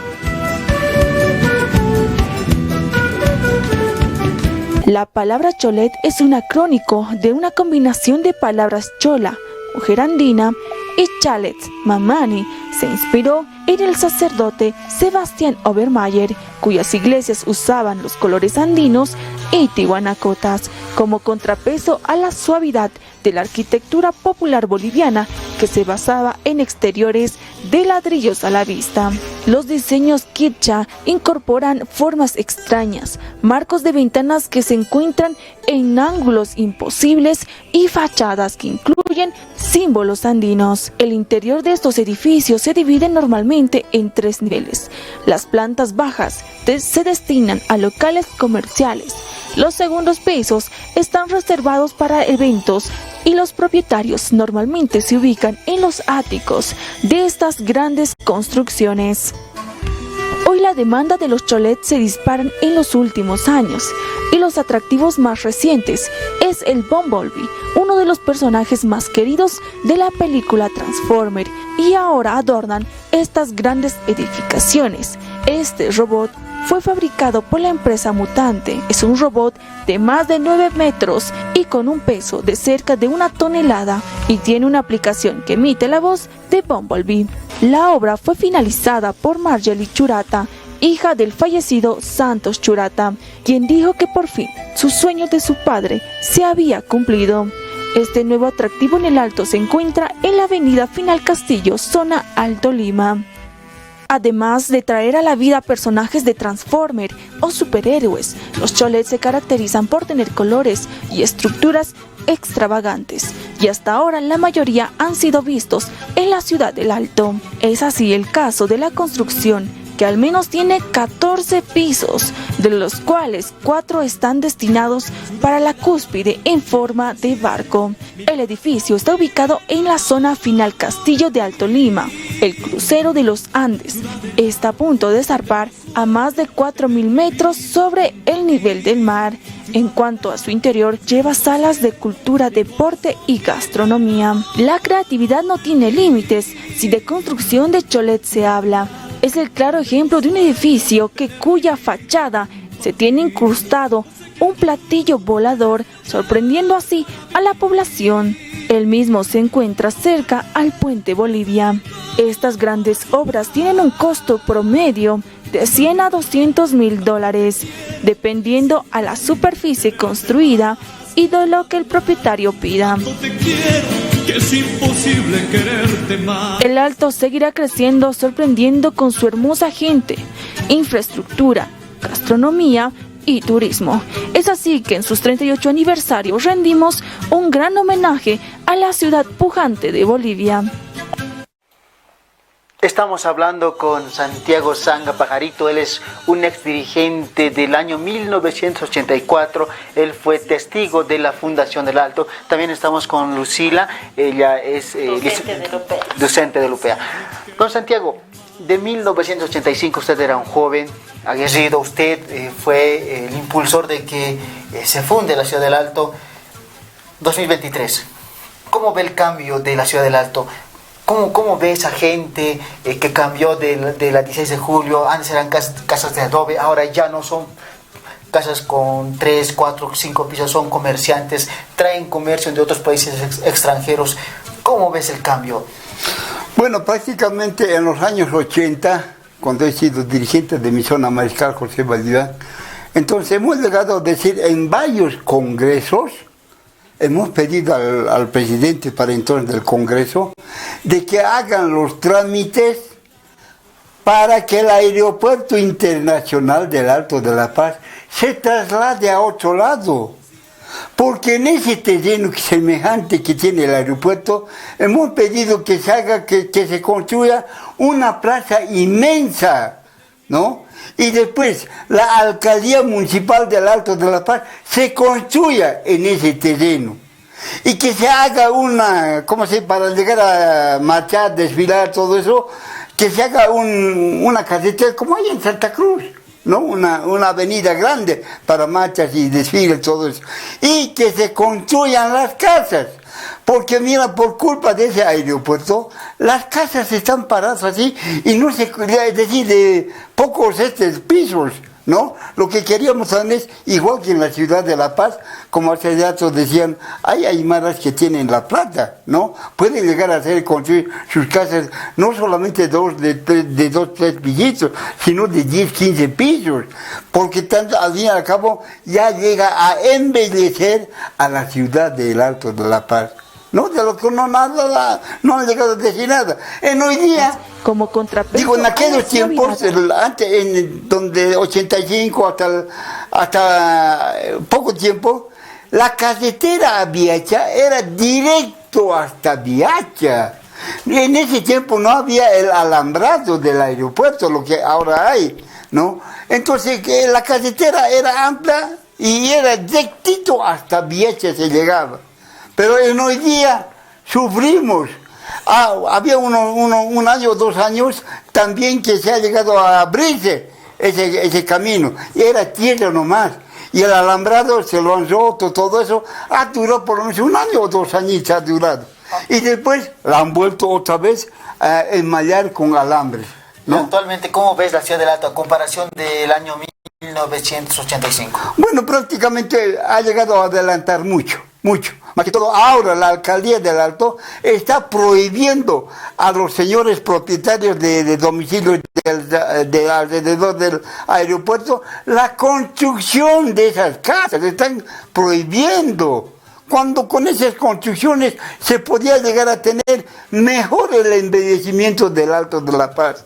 Y el aeropuerto que se vaya al sector a Laja. Ese era el proyecto, que se vaya a Laja, ¿no? Entonces no han llegado a hacer gestión, al menos desde el año 1983, 84 máximo, mucho más después todavía, ya se llega a hacer una cosa, que se prueba a llegar a hacer la construcción de los domicilios por más de 5 o 6 pisos, ¿no? La cual anteriormente decía que con esas construcciones íbamos a estar todos bien, ¿no? El aeropuerto que nos perjudica a todos, al norte y al sur, para llegar a trasladarnos.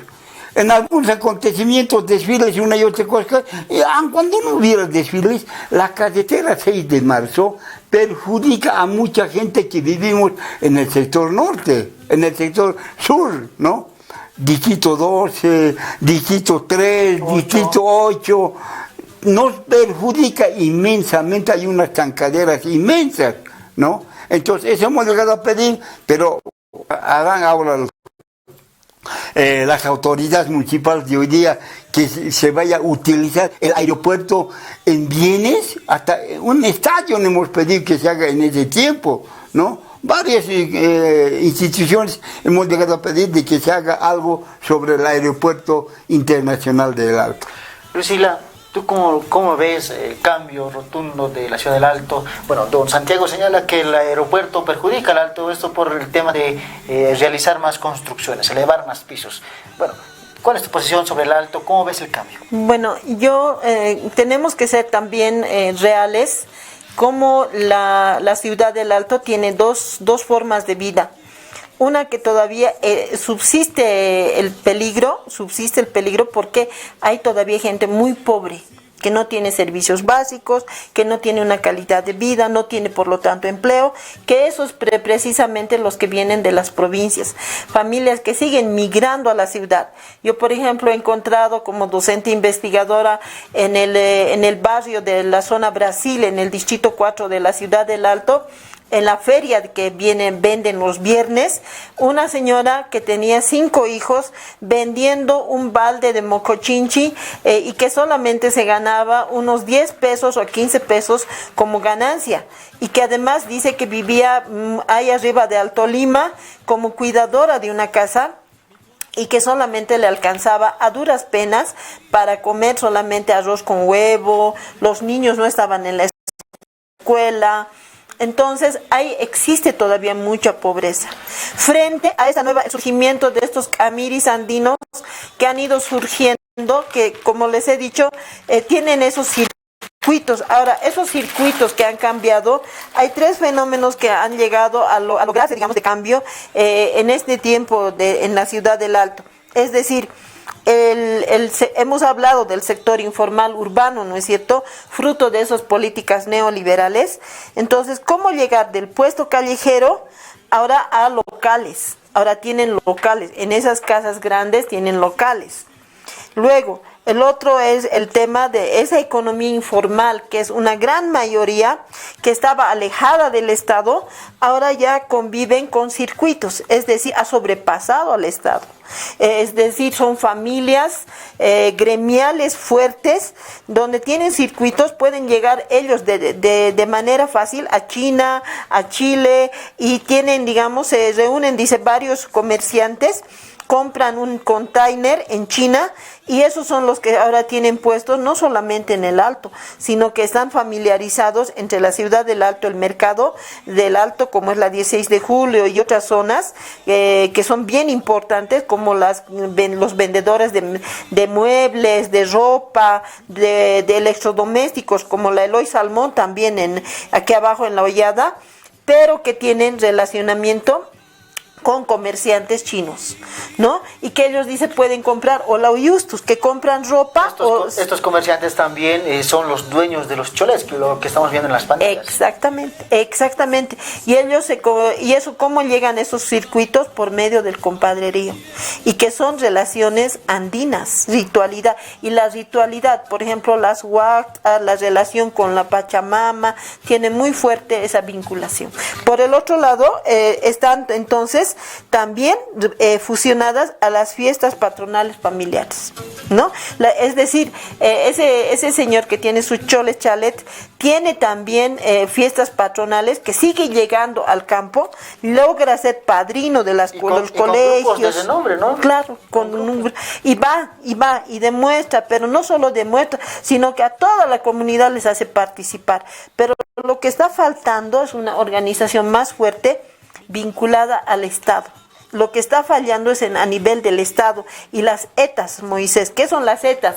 Son las entidades territoriales autónomas, es decir, cuánto tiene el municipio de dinero, porque ahorita hemos visto en épocas de lluvia cómo los caminos estaban intransitables, ¿no ve? Otro problema, la seguridad ciudadana. Hay mucho robo en la Ceja del Alto.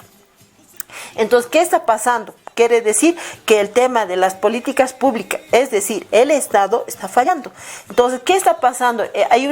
Parece que hay un divorcio entre el Estado y la sociedad civil. Parece, en ese tema del surgimiento de la ciudad del Alto. Don Santiago, usted... Bueno, más antes vamos a hacer una nota, por favor, y vamos a mostrarles la siguiente nota que hemos preparado, porque el Alto, hemos hablado de las luchas, hemos hablado de cómo se ha fundado la ciudad del Alto, pero algo que actualmente, y no se puede tapar esto el sol con un dedo, es el comercio informal en la ciudad del Alto. En la ciudad del Alto se habla que alrededor del 70 al 80% se dedica al comercio informal. La persona que vende, que tiene su puestito en la ceja, en otra feria, pero... Le invito a ver la siguiente nota referida a este tema. La urbe alteña, ubicada en el departamento de La Paz, es una de las ciudades más jóvenes de Bolivia, cuna de emprendedores que, sin importar la hora o los factores del clima, salen desde la madrugada a los diferentes mercados o calles para comercializar sus productos. De esta manera generar ingresos económicos para su familia. El comercio informal es una de las características más resaltantes que tiene la ciudad joven. No hay límite de edad para dedicarse al comercio. Tal es el caso de Cristal, una joven alteña de 25 años, que se dedica a la venta de gelatinas preparadas desde que es una niña. Ella asegura que el dinero ganado le ayuda a seguir estudiando, pero conozcamos más a Cristal, quien aprendió del comercio gracias a su madre. Hola, yo soy Cristal, tengo 25 años. Me dedico a la venta de gelatinas ya desde hace varios años, aproximadamente unos 10, deben ser 10 años. He empezado a dedicarme a esto por la falta económica.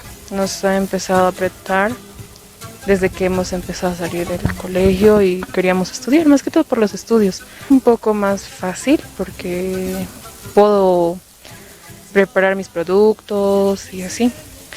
Y cómo me he animado a vender las gelatinas es que mi mamá se dedica al comercio ya desde hace varios años y ella trabaja de eso es lo que nos mantiene. En una de esas yo he salido a ella a vender, a ambular, igual en la 16, y nos hemos dado cuenta que sí había venta en el área de gelatinas, fresquitos. Al principio eran fresquitos.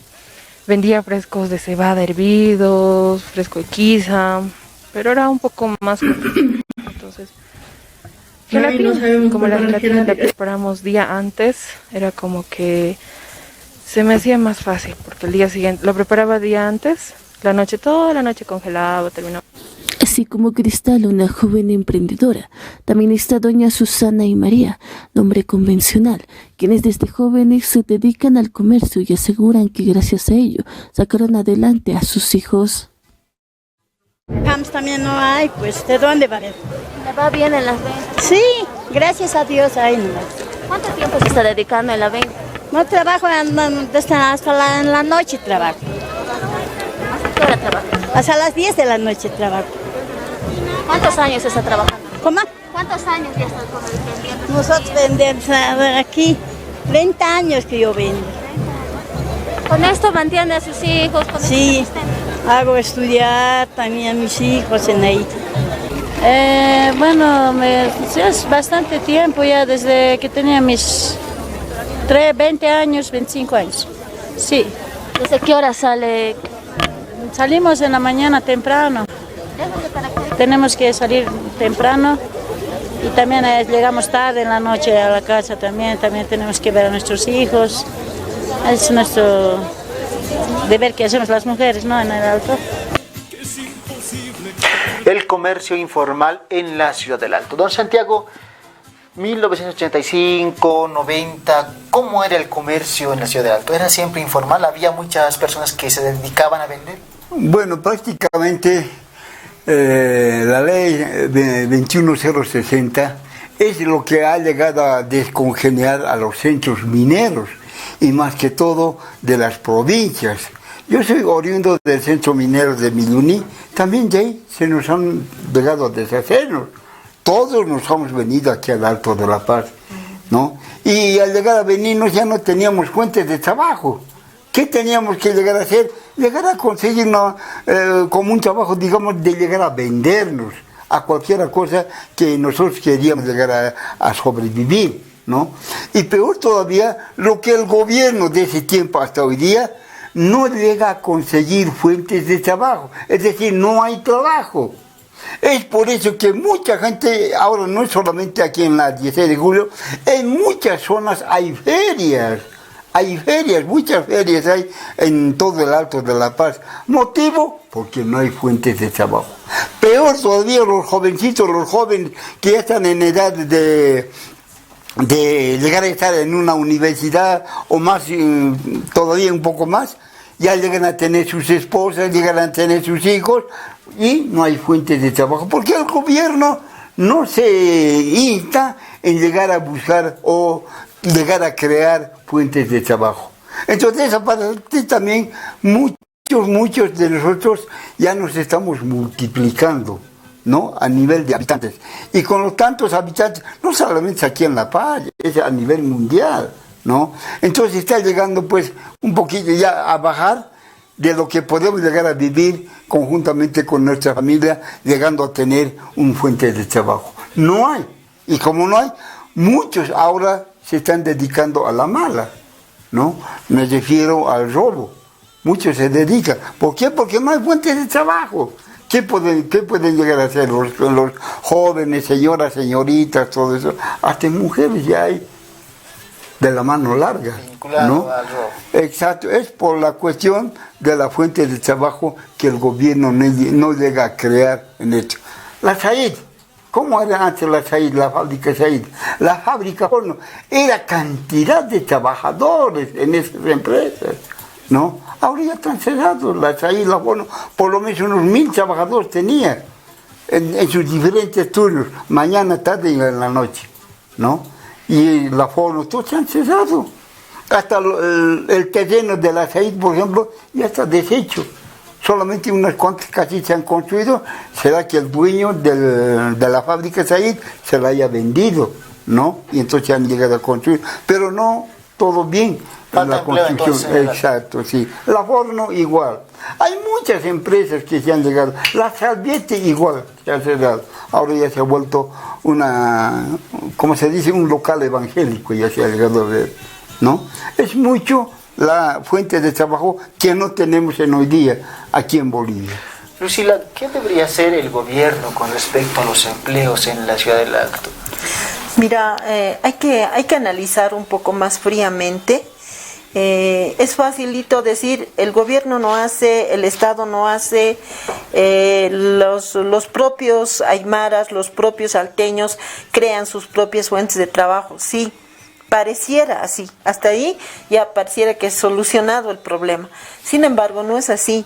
Bolivia no es una isla, Moisés, estimado hermano Santiago.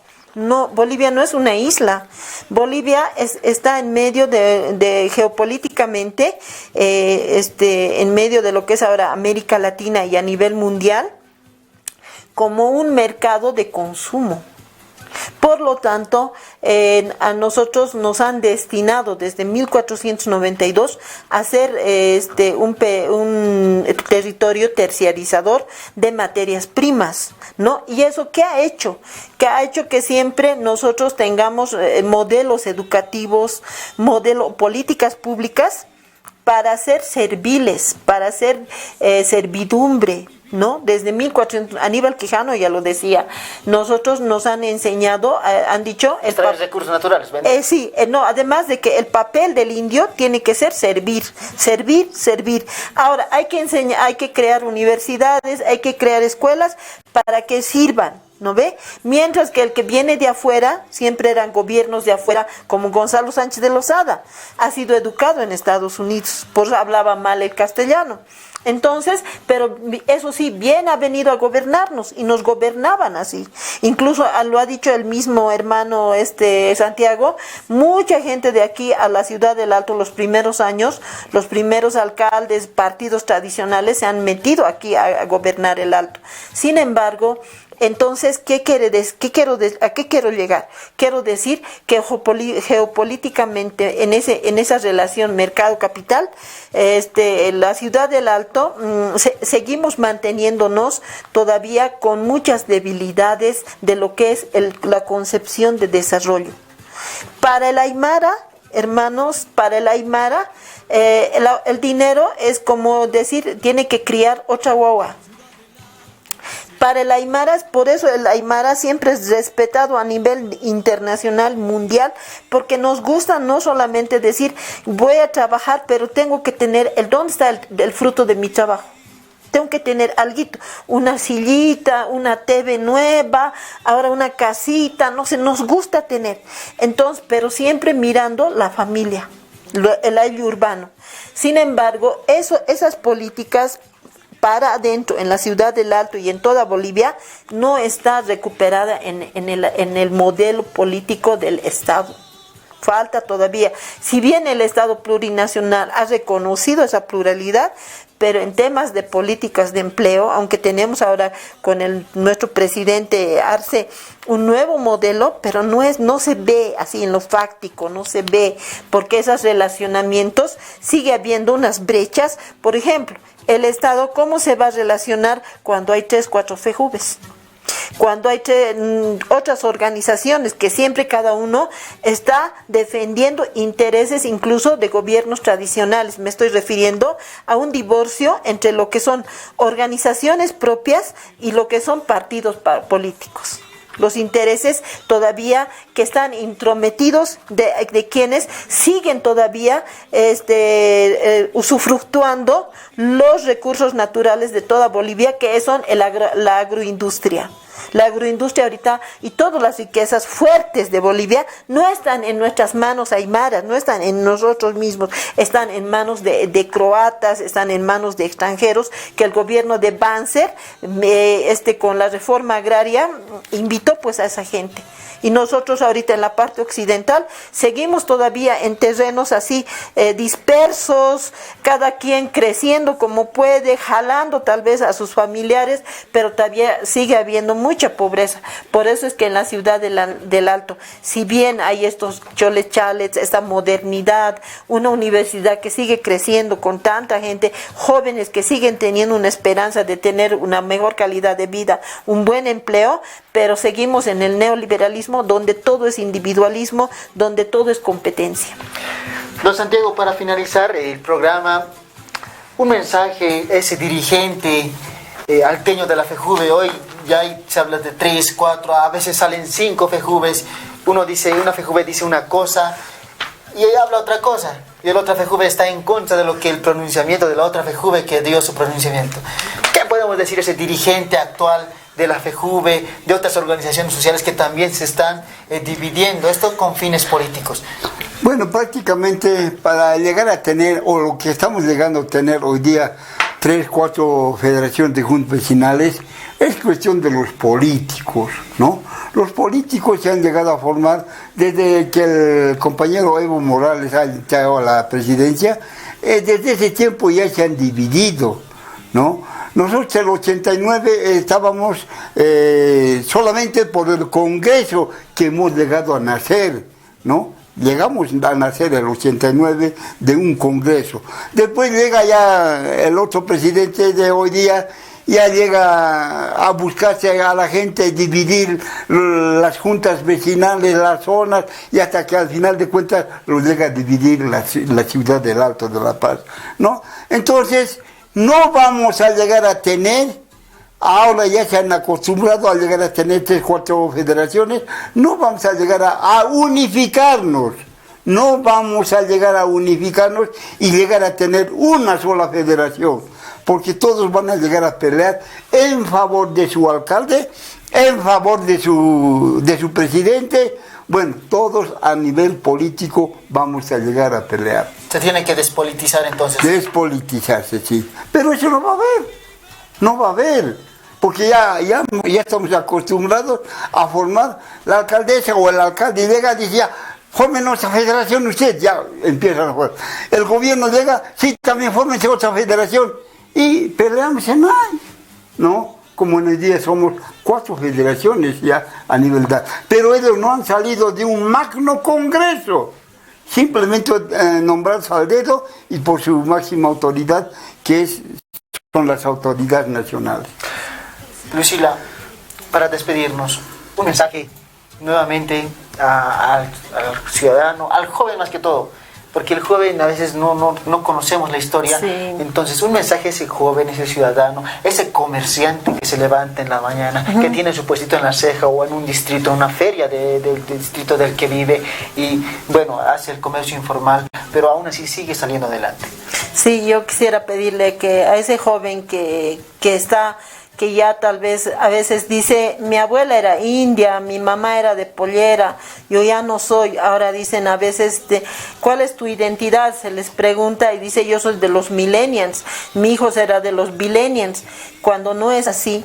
En nuestra sangre sigue siendo históricamente lo que hemos sido, seguimos siendo aymaras y con orgullo tenemos que seguir siendo así.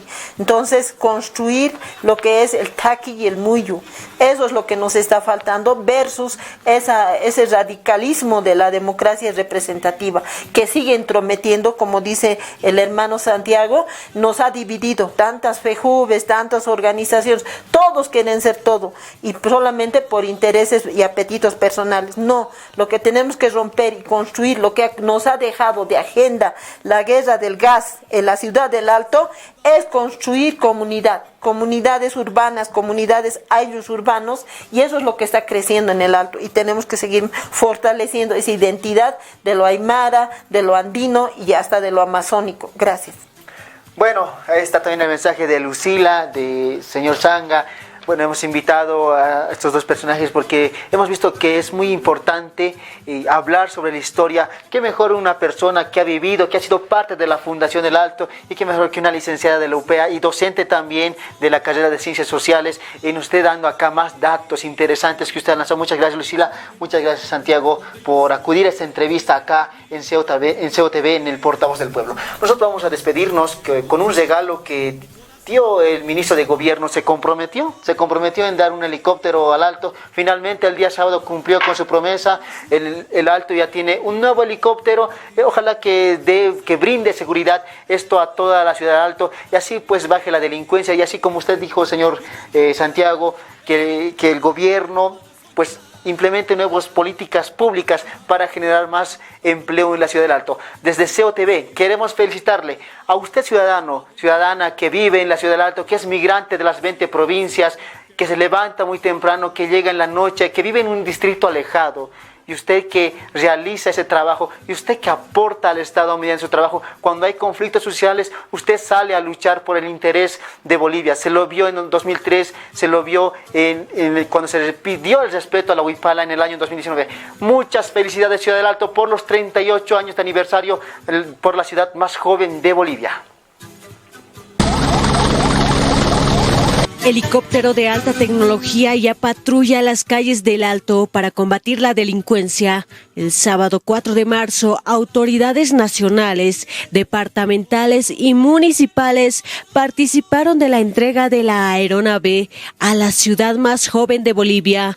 El helicóptero estará estacionado en la estación policial Tarapacá del Distrito 8. El tema de operar el helicóptero no es una capacitación que requiera semanas, ¿no? Sino son personas específicamente capacitadas, las cuales no puede ser operado de manera sencilla. Sin embargo, se está coordinando en el marco también del servicio aéreo policial que tenemos, en el marco de la ley 264, para que los efectivos militares, así como también policiales, se hagan cargo de la operación y del mantenimiento y funcionamiento del mismo. Los horarios de patrullaje del helicóptero serán definidos en coordinación con el Comando Policial de El Alto.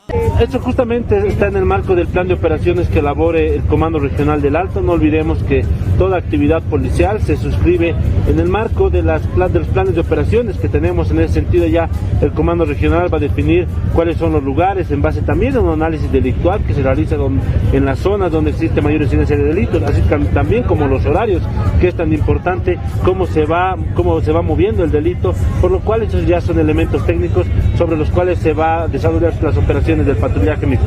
¿Y cuál será el costo de seguro anual del helicóptero? Los dos helicópteros que tenemos en Santa Cruz tienen un costo anual de seguros de casi 1 millón de bolivianos. En ese sentido también estaría oscilando por la mitad, es decir, por 500,000 a 600,000 bolivianos. El viceministro de Seguridad Ciudadana, Roberto Ríos, refirió que los gastos de mantenimiento, combustible y pago a personal policial y militar que sobrevolarán la aeronave debe ser coordinado con la alcaldía alteña. El 28 de mayo del 2022, el ministro de Gobierno, Eduardo del Castillo, anunciaba la entrega del helicóptero para el aniversario 38 de El Alto. Yo sé que hace rato estaban hablando del toco-toco, así le decimos a la policía boliviana, del helicóptero. Yo quiero comunicarle a mis compañeras, a mis compañeros, gracias al trabajo de la policía boliviana, la Fuerza Especial de Lucha contra el Narcotráfico, hemos encontrado y hemos secuestrado uno de los helicópteros de mayor tecnología y queremos destinarlo para el tema de seguridad ciudadana aquí en el municipio del Alto.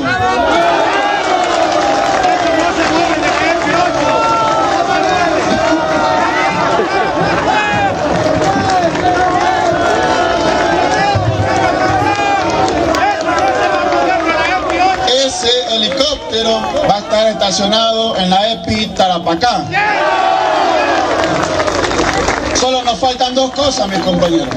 Nos falta una orden judicial que nos entreguen definitivamente al Ministerio de Gobierno, pero de ahí no va a faltar un convenio con la alcaldía para que funcione aquí en el municipio del Alto. Así que nos faltan esos papeleos y una vez estén concluidos vamos a ver mañana, tarde y noche ese helicóptero haciendo bulla, más bulla que las cantinas que están de manera clandestina.